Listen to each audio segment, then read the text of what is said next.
எல்லாருக்கும் வணக்கம். இன்றைக்கி நம்ம திணை கஞ்சி தான் எப்படி செய்யலான்னு பார்க்கலாமா? ரொம்ப ஹெல்த்தியும் கூட, டயட்டுக்கெலாம் சாப்பிட்லாம், ரொம்ப நல்லாயிருக்கும்.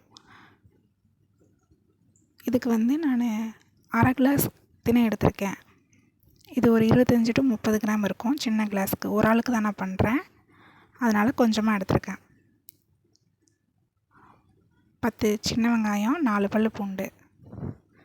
நம்ம இது செய்கிறதுக்கு முன்னாடி திணை ஒரு 10 நிமிஷம் தண்ணியில் லைட்டாக ஊற வச்சுக்கணும்.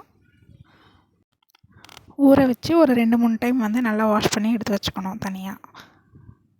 இப்போ ஒரு கடாயில் ஒரு ஸ்பூன் ஆயில் விட்டுட்டு, ஆயில் சூடானதும் கொஞ்சமாக ஜீரகம், ஒரு கால் டீஸ்பூன் அளவு, 1/4 டீஸ்பூன் வெந்தயம்,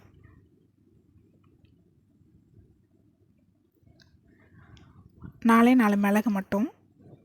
இதெல்லாமே ஆப்ஷனல் தான், வேணும்னா சேர்த்துக்கலாம், இல்லைன்னா விட்டுறலாம். இது நல்லா பொரிஞ்சதுக்கப்புறம் கருவேப்பிலை. இது கூட நம்ம எடுத்து வச்சுருக்க வெங்காயமும் பூண்டும் சேர்த்துக்கலாம். இது ஒரு 2 நிமிஷம் வதங்கினா போதும், ரொம்பலாம் வதங்க தேவையில்லை. இந்தளவு வதங்கினா போதும். இதுக்கப்புறம் தேவையான அளவு தண்ணி.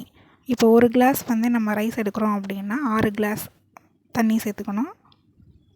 அந்த மாதிரி ரேஷியோவில் தான் நான் எடுத்திருக்கேன். அதுக்கப்புறம் நம்ம கழுவி வச்சுருக்க திணை இதில் நம்ம சேர்த்துக்கலாம்.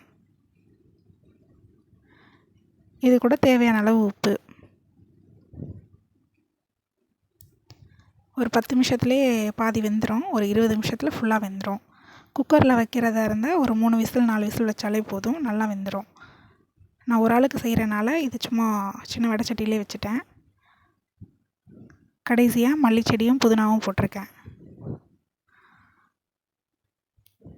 அவ்வளோதான், திணை கஞ்சி ரெடி ஆயிடுச்சு. ட்ரை பண்ணி பாருங்கள், சூப்பராக இருக்கும். நன்றி.